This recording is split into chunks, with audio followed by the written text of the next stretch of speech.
Hello and welcome to Finance for Beginners. Today we are going to learn on how to receive payments in your Payoneer account. So first of all, you just need to open your Payoneer account and verify it. After that, in order to receive the money, then you just need to add a bank account and activate your payment services. And if it is about the international transaction, then you just need to activate the global payment services.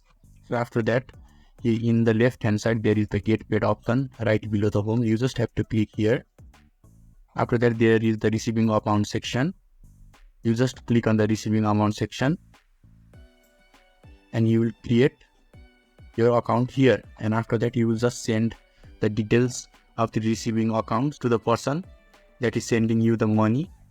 Then after that, they will send you the money and you can receive the payment in your Payoneer account successfully. So this is how you can easily receive money in your Payoneer account. So if this video is helpful to you, give a thumbs up. Thank you.